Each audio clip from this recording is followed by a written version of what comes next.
Bumabalik po si Bene sa Google Play Store at nag-iba yung kulay niya. Does this also mean na nagbago siya? Kasi for a while, tinanggal siya sa Google Play Store. Dahil sa mga reklamo nyo sa loan app na to, dapat natin pag-usapan tong si Bene kasi nagbabalik nga siya eh. So, keep watching.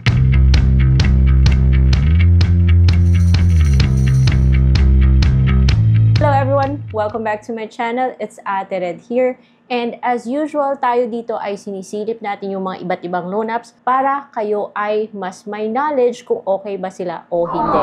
This video is not sponsored. Muli ko siyang sinilip para sa inyo guys kasi medyo controversial to.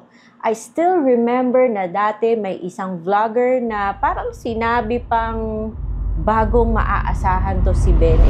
Ang dami sa inyong hindi natutuwa sa loan app na to, sinubukan ko pa rin guys para kayo'y may heads up. And before, well, unfortunately, yung loan app na to kahit nag-offer siya ng payments up to 30 days na kunyari installment daw, ang laki pong kinakaltas niya. Dami nagre-reklamo and parang going strong pa rin kasi bumalik sa Google Play Store. Smart Co Limited, but kung i-check mo yung description niya dun sa Google Play Store, si Bene pa rin yan na under sa kay Wings of Integrity. So anyways guys, nung sinasabi niyang easy loan daw, 2 million plus users, 30,000 pesos yung maaari niyang ipahiram, secure personal data, quick approval, and disbursement. Kung akala nyo yung nagbago si Bene dahil nagbago siya ng kulay, huwag nyo munang i-download, panoorin nyo muna yung video na to. Itong logo niya ngayon, ibang-iba ha. At hihingi pa siya ng information ng mga social accounts nyo. Buti na lang at hindi niya pinipilit na Facebook lang yung ibigay. Pwede nyo ibigay yung Viber. So, ayun mga guys, syempre, pag nagbigay kayo ng phone number, nag-OTP kayo, at nag-login sa account, nag-agree na pinapasilip nyo sa loan app na to yung mga SMS, yung location, mga installed device nyo. Kaya guys, dapat pinag-iisipan kung da-download nyo yung loan app na to. And pagbungad ng kanyang first page. Sabi niya 12,000 pesos, pero pwede mong i-move yung slider na yan.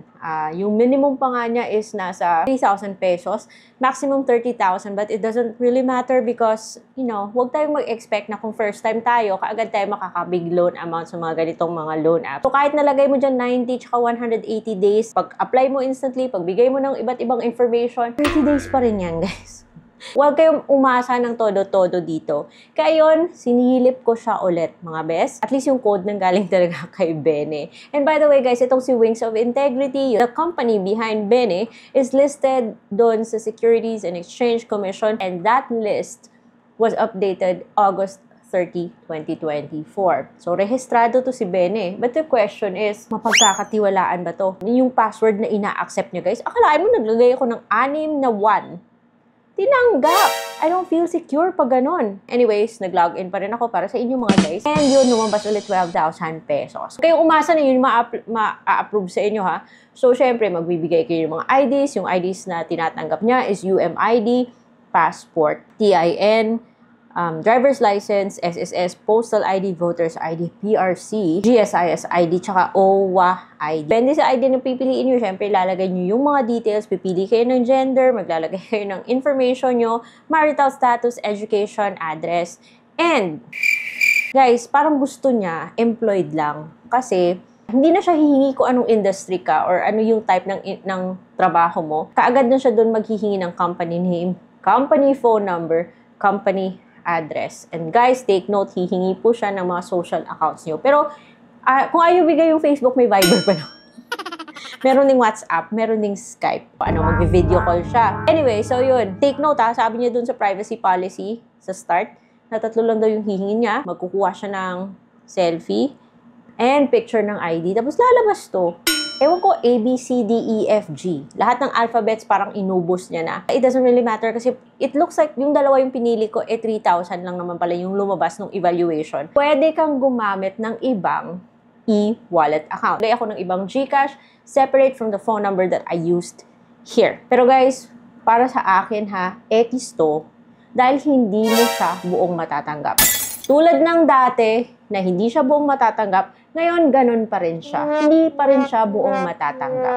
And sa ngayon, naging offer niya sa akin is 3,000 pesos, dati 2,500. Ngayon na 3,000 yung in-offer niya sa akin, 30 days to pay daw, eh yung matatanggap mo is 2,100. Total fee kasi niya is 900.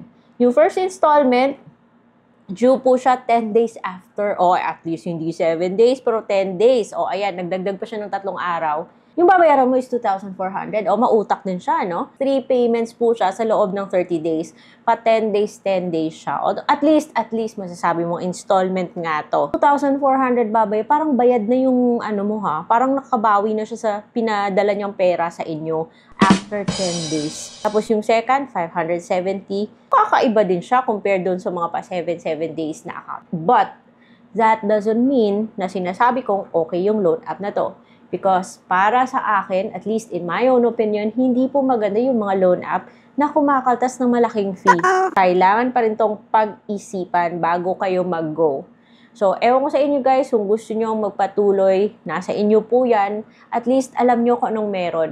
So, yung final verdict or yung masasabi ko lang talaga is wala po siyang binagbago, kulay lang. So, by the way guys, shout out nga pala sa kay Bunzo for suggesting na silipin ko ulit tong si Bene para kayo naman ay sa mga hindi pa nakapag-download, ngayon alam nyo na kung okay ba to o hindi. And well, at least in my opinion, hindi po siya okay. Pero at the end of the day guys, decision nyo po yan. Kaming mga vloggers is gabay lamang or nagbibigay lamang po ng heads up. So again, kung hindi pa kayo subscribe sa channel na to, hit that subscribe button and hit that like button if natuwa kayo sa video na to or meron kayong natutunan. Kung may mga loan apps kayo na gustong isuggest na silipin ko, please put it in the comment section below. I will try my best kasi like I said, yung goal ko dito is bigyan ko kayo, pasilip ko sa inyo yung mga loan app para meron kayong advanced knowledge bago nyo man subukan. That's all for today's video guys, and I hope to see you on my next vlog. Bye!